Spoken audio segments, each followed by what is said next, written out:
Have you ever dreamed of stepping into a real-life fairy tale? Well, pack your bags, because today we're going to a place that looks like it was plucked straight from the pages of a storybook.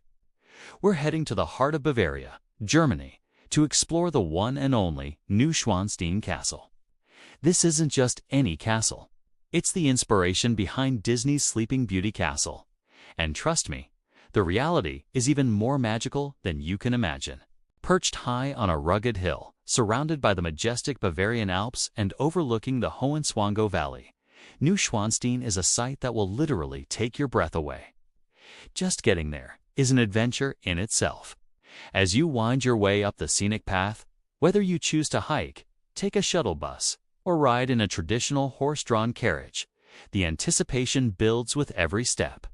The air gets cooler, the trees whisper ancient secrets, and then you see it.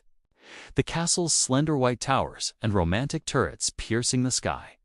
It's a moment of pure awe. You'll want to have your camera ready, but honestly, no picture can truly capture the feeling of seeing it for the first time.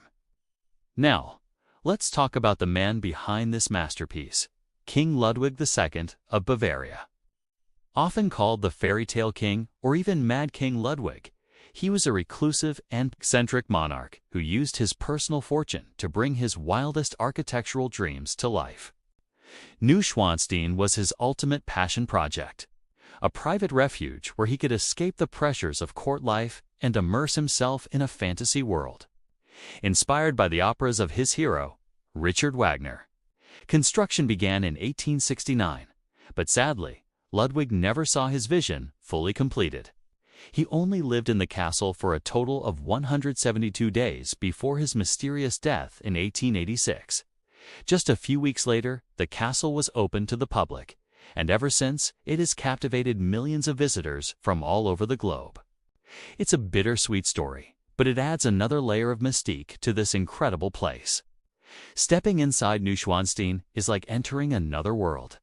While the exterior is a stunning example of 19th-century Romanesque revival, the interior is a lavish explosion of Byzantine, Romanesque, and Gothic styles, all dedicated to the German legends that inspired Wagner's operas.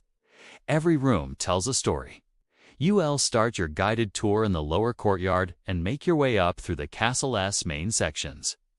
Be prepared for a lot of stairs, but every climb is worth it. One of the first major highlights is the throne hall. This two-story hall is breathtaking, designed in a grand Byzantine style to resemble a church. Gold mosaics, a massive chandelier shaped like a Byzantine crown, and intricate paintings depicting saints and angels create a celestial atmosphere. But here's a fun fact: there's no throne. Ludwig died before it could be completed, leaving the platform empty, a silent testament to his unfinished dream. It's a powerful and slightly haunting space. Next, you'll wander through the king's private apartments. These rooms are surprisingly intimate compared to the grandeur of the throne hall. The study is adorned with scenes from the Legend of Tannhauser, and the living room is decorated with motifs from the Lohengrin saga. The detail is mind-boggling, from the hand-carved oak paneling to the rich silk upholstery. But the most spectacular room has to be the bedroom. It features a massive, ornately carved bed that took over 4 years to complete. The entire room is a Gothic fantasy, complete with a secret door leading to a private chapel. Perhaps the most whimsical feature in the entire castle is the grotto. Yes, an actual man-made indoor cave, complete with stalactites and a small waterfall. It was designed to represent the Grotto of Venus from Wagner's opera Tannhauser, and even had colored lights to create different moods. It connects the living room to the conservatory and serves as a perfect example of Ludwig's desire to blend nature, art, and fantasy. The tour culminates in the Singers' Hall, located on the 4th floor. This is the largest room in the castle and was Ludwig's favorite. It was inspired by the festival hall of Wartburg Castle, but designed with even more opulence. The acoustics are fantastic, and although Ludwig never got to see a performance here, the hall is now used for concerts every September. Imagine listening to classical music in a hall built by a king obsessed with opera. It's an experience that truly connects you to his vision. Now, after you've explored the inside, the adventure isn't over. For the absolute best view of Neuschwanstein, you need to head to the Marybrook or Mary's Bridge. This pedestrian bridge hangs high over the Peniac Gorge, directly opposite the castle. It's not for the faint of heart if you're afraid of heights. But the view from here is the iconic postcard-perfect shot you've seen 1,000 times. The castle seems to float above the treetops, with the vast alpine landscape stretching out behind it. It's a truly magical photo opportunity, and a moment you will never forget. Let's talk logistics. The best way to visit is to book your tickets online in advance. Okay, I cannot stress this enough. Neuschwanstein is one of the most popular tourist destinations in Europe. And tickets sell out weeks, sometimes months, ahead of time, especially during peak season. You can only visit the interior as part of a guided tour, which takes about 35 minutes. Shoes are available in German and English, or with an audio guide in many other languages. The nearby village of Hohenschwangau is the starting point for your visit. Here you can find the ticket center, restaurants, and souvenir shops.